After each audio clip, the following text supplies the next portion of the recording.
पाकिस्तान की सियासत से जुड़ी हर बड़ी खबर आपको दिखाएंगे। जश्न की तस्वीरें भी आपने देखी इस वक्त। आगे आपको दिखाएंगे गाजियाबाद में आधी रात कहां एनकाउंटर हुआ, लेकिन उससे पहले वक्त है सुपर 30 का। सुपर 30 में अब देखिए अंतर्राष्ट्रीय जगत से जुड़ी हुई कुछ बड़ी खबरें। पाकिस्तान के सुप्रीम कोर्ट ने नेशनल असेंबली को फिर से बहाल कर दिया है। कोर्ट ने अपना फैसला सुनाते हुए कहा है कि संसद के डिप्टी स्पीकर का फैसला पाकिस्तान के संविधान के खिलाफ है। संसद को भंग करने का फैसला भी असंवैधानिक है। 9 अप्रैल को फिर से असेंबली की बैठक बुलाई जाए और अविश्वास प्रस्ताव पर वोटिंग हो। 4 दिनों से रोजाना सुनवाई के बाद जैसे ही सुप्रीम कोर्ट के चीफ जस्टिस की बेंच ने फैसला सुनाया तो वकीलों और विपक्षी दलों के समर्थकों ने गो नियाजी गो के नारे भी लगाए। पाकिस्तान के सुप्रीम कोर्ट के संसद बहाली के फैसले को विपक्ष ने जनता और लोकतंत्र की जीत बताया है। विपक्षी दलों ने शहबाज शरीफ के नेतृत्व में बैठक की और इस दौरान विपक्षी नेता एक दूसरे को बधाई देते हुए नजर आए। शहबाज की मौजूदगी में विपक्ष ने आगे की रणनीति भी तैयार की है। हालांकि कोर्ट के आदेश पर सूचना प्रसारण मंत्री फवाद चौधरी ने ट्वीट कर लिखा है कि इस दुर्भाग्यपूर्ण फैसले ने पाकिस्तान में राजनीतिक संकट और बढ़ा दिया है। तत्काल चुनाव देश में स्थिरता ला सकते थे। दुर्भाग्य से लोगों के महत्व की अनदेखी की गई है। देखते हैं चीजें कैसे चलती हैं। संयुक्त राष्ट्र मानवाधिकार परिषद यानी कि UNHRC से रूस को बाहर कर दिया गया है। वोटिंग के दौरान रूस के खिलाफ 93 और पक्ष में 24 वोट पड़े। भारत समेत 58 देश वोटिंग से बाहर रहे। बूचा अटैक के बाद UN जनरल असेंबली की बैठक बुलाई गई थी। इस बैठक में रूस को UNHRC से बाहर निकालने के लिए वोटिंग कराई गई। UNHRC में कुल 47 देश शामिल हैं। इस संस्था का गठन 2006 में किया गया था। रूस दूसरा देश है जिसे UNHRC से बाहर किया गया है। इससे पहले 2011 में लीबिया को इस संस्था से बाहर का रास्ता दिखाया गया था।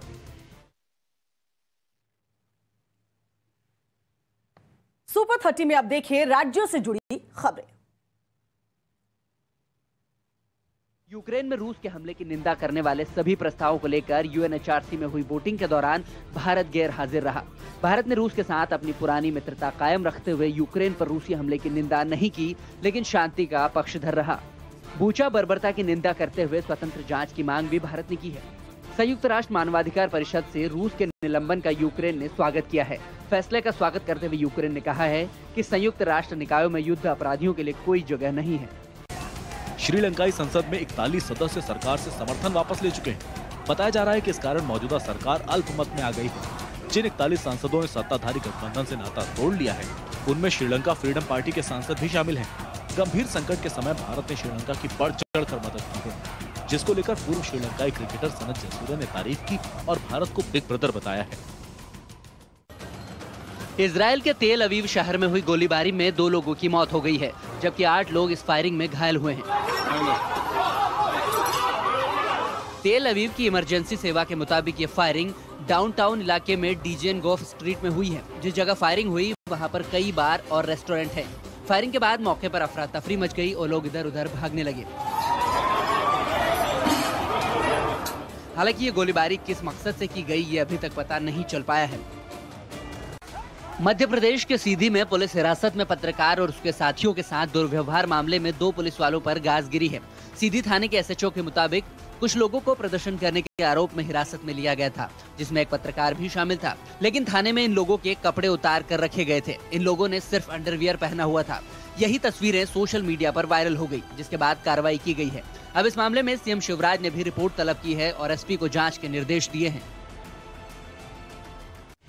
वाराणसी में एक बिल्डिंग में अचानक आग लग गई, जिसके बाद रहवासी इलाके में हड़कंप मच गया। बताया जा रहा है कि सिगरा के विद्यापीठ रोड पर एक अपार्टमेंट में सिलेंडर फटने से रात को भीषण आग लग गई।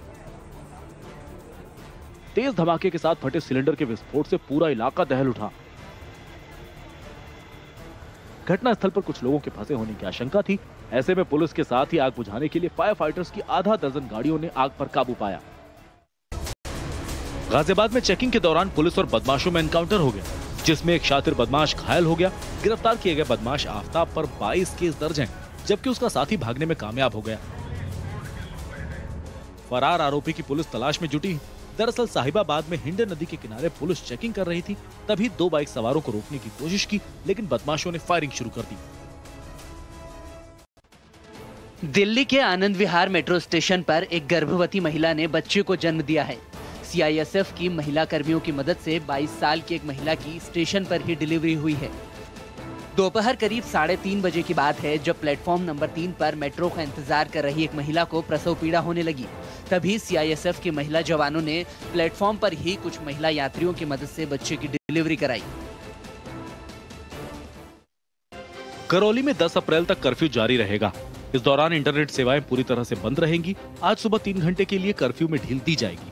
कर्फ्यू के दौरान सब्जी, फल, किराने की दुकान, दूध डेयरी, पेट्रोल पंप खुलने के साथ ही गैस सिलेंडरों की सप्लाई भी चालू रहेगी। पथराव की घटना के आरोपी मतलूब अहमद की तलाश में पुलिस जुटी हुई है। मिली जानकारी के मुताबिक हिंसा से पहले ही घरों में हथियार जुटा लिए गए थे। इन हथियारों में पत्थर, लाठी और डंडे शामिल हैं। हिंसा के दौरान स्थानीय पुलिस तमाशबीन बनी रही। टाइम्स नाउ नवभारत के फुटेज के आधार पर पुलिस जांच में जुट गई है। गोरखनाथ मंदिर के सुरक्षा कर्मियों पर हमले को लेकर मुर्तजा के पिता से पूछताछ होगी। यूपी एटीएस ने नोटिस भेजकर तलब किया है। मुनीर अहमद अब्बासी से शनिवार को पूछताछ हो सकती है। अब तक की जांच में एटीएस को लैपटॉप मिला है, जिससे अहम सुराग हाथ लगे हैं। यूपी एटीएस की टीम मुर्तजा से लगातार पूछताछ कर रही। इस पूछताछ के दौरान कई चौंकाने वाली जानकारियां मिली हैं। एटीएस की टीम मिली जानकारियों को क्रॉस वेरीफाई करना चाहती है, लिहाजा आरोपी के पिता को तलब किया गया है। मुर्तजा के लैपटॉप और सिम कार्ड से जो सुराग हाथ लगे हैं, उसके मुताबिक मुर्तजा कोई बड़ी साजिश के फिराक में था। अहमद अब्बासी के पास से विदेशी सिम कार्ड भी मिला है। इस विदेशी सिम कार्ड के जरिए खूंखार आतंकियों से संपर्क में था। लैपटॉप में कट्टरपंथ की सीख देने वाले जाकिर नायक जैसे मौलानाओं के वीडियो भी डाउनलोड हैं। एटीएस के अफसरों के मुताबिक अब्बासी शार्प माइंडेड है। गोरखनाथ मंदिर के बाहर पुलिस कर्मियों पर हमले के बाद उत्तर प्रदेश पुलिस अलर्ट हो गई है।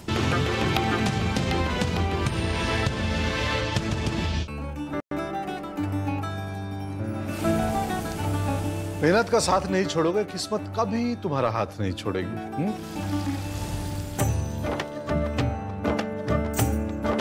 मजेदार स्वाद उन्हीं को मिलता है जिनका काम बोलता है।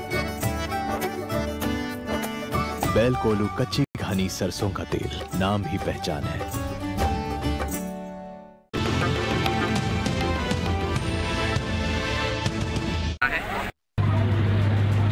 यूपी में सांप्रदायिक सौहार्द बिगाड़ने की कोशिश का एक मामला सीतापुर जिले में सामने आया है, जहां मस्जिद के सामने महंत बजरंग मुनिदास ने महिलाओं को लेकर एक विवादित बयान दिया है, जिसका वीडियो अब वायरल हो रहा है।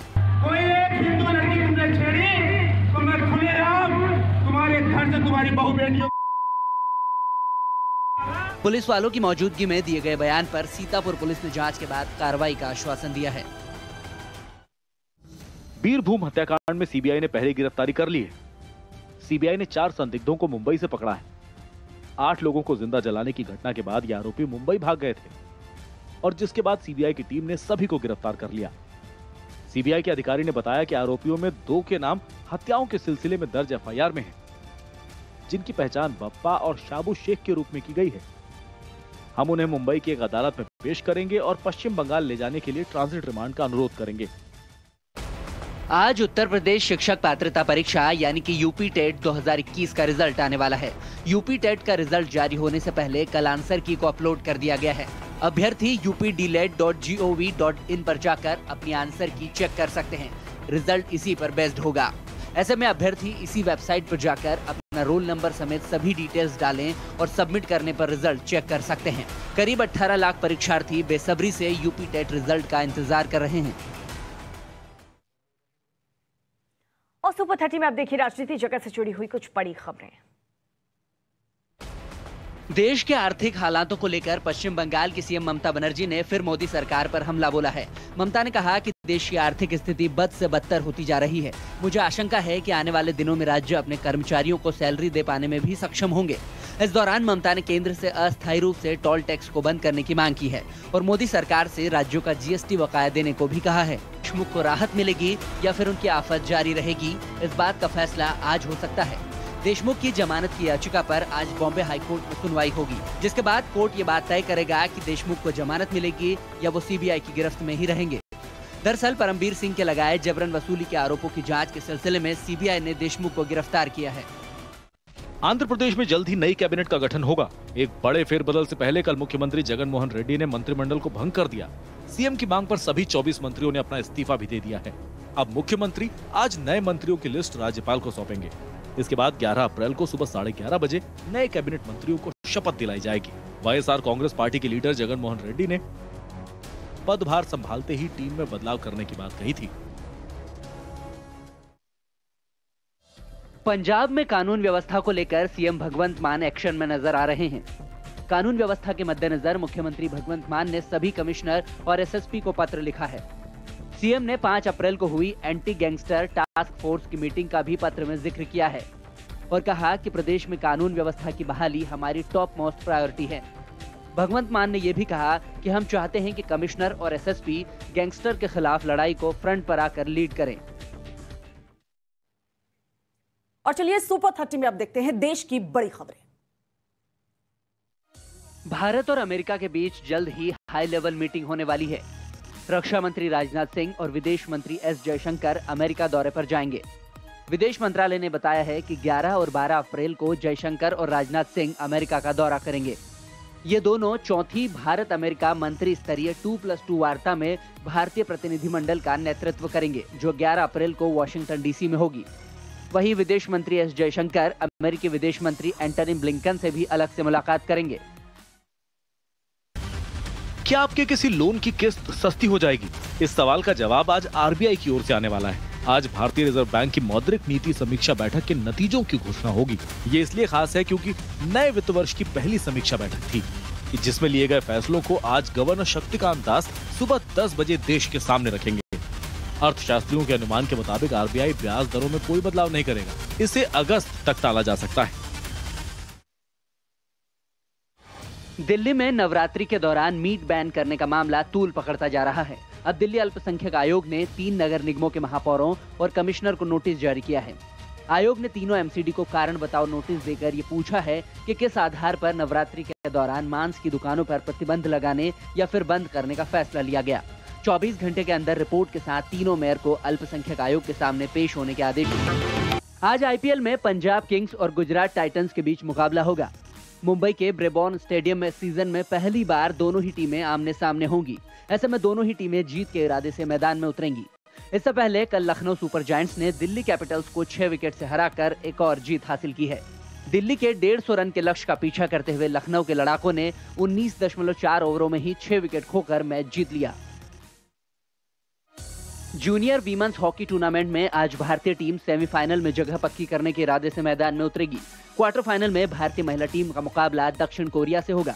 टूर्नामेंट में अब तक अजय रही और आत्मविश्वास से लबरेज भारतीय टीम दक्षिण कोरिया के खिलाफ जीत की प्रबल दावेदार के तौर पर देखी जा रही है। भारत पूल डी में 3 मैच जीतकर 9 अंकों के साथ टॉप पर है। भारत ने अब तक वेल्स, जर्मनी और मलेशिया को हराया है।